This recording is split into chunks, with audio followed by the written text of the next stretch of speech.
Hey Max, how's it going? So I just wanted to do a little follow up for you because like I said, the way that you're throwing was relatively new to me, and I wasn't sure how best to coach it. I think what I gave you was a good, like that's the right trajectory, but there wasn't a lot of like, okay, how do you actually do that? So I talked to Blitz about it because he's the standstill guy, and he has a really good understanding of cues because he comes from a power weightlifting coaching background. So like he understands how force works in your body really well. So I showed the video that I made for you to him, and he gave me some feedback about it, and we talked about like what is happening and what needs to happen.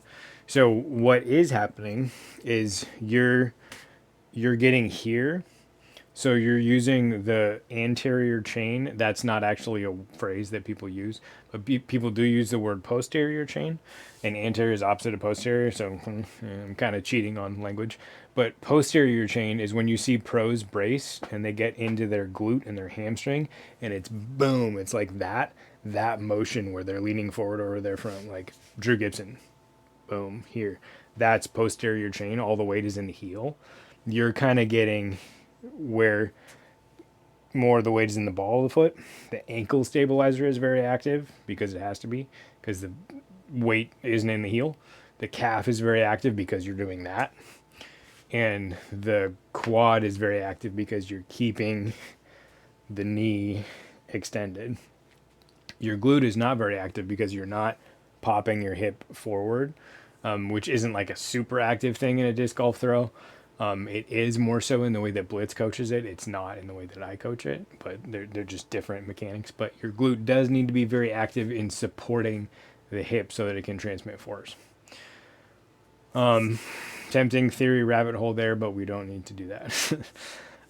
So what I think you need to do is you need to get more into your posterior chain. So you're doing a really good job of stopping this hip and kind of sort of making it clear and letting this one come past it, but your balance stays here. And what you really want to do, like I said, is you want to get up on top of your you want to end up on top of your brace more and not have everything happen back here and then fall backwards.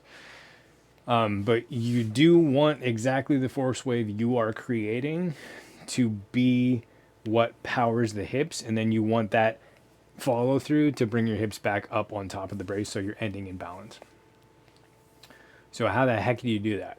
When you plant pretty straight in a line, your hips hit, you rotate forward, and you end here. So what I think you need to add, and part of the problem here was that I didn't have a back view.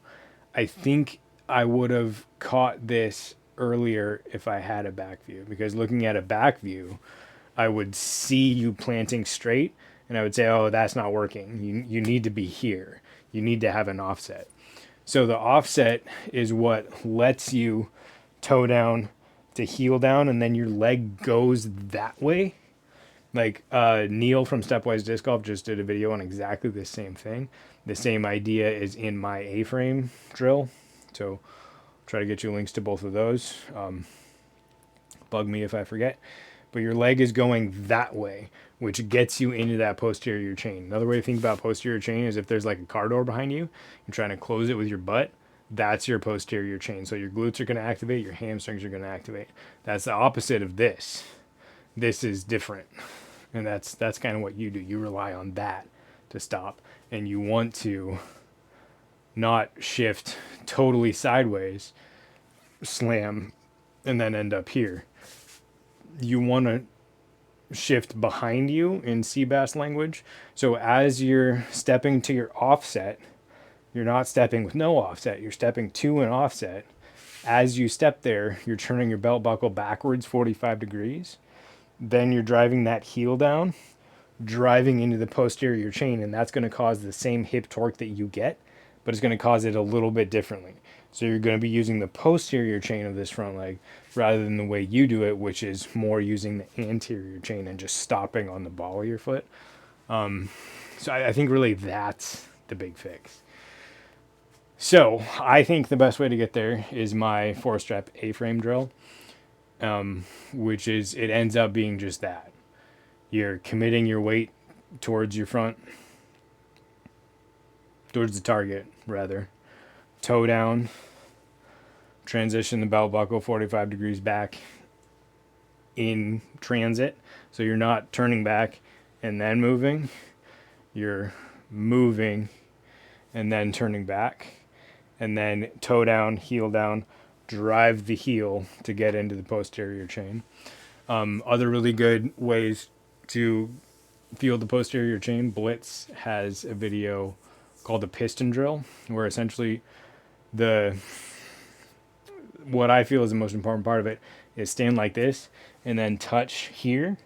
That's going to activate the posterior chain on your left leg, and then switch. That's going to activate the posterior chain on your front leg, your right leg. So that, like, a lot of coaches have a drill that is that. So that's posterior chain here, posterior chain here, and feeling that switch is good because you have Seabass's butt wipe drill, posterior chain in the back, and then driving the heel down, activating the posterior chain in the front. That creates the hip switch that we want. You're getting that same hip switch, but you're doing it a little bit differently. You're doing it more by planting the front side and having the back side go down, and the back hip go down. So yeah, that's the short version. Ask any questions if any of that is not clear.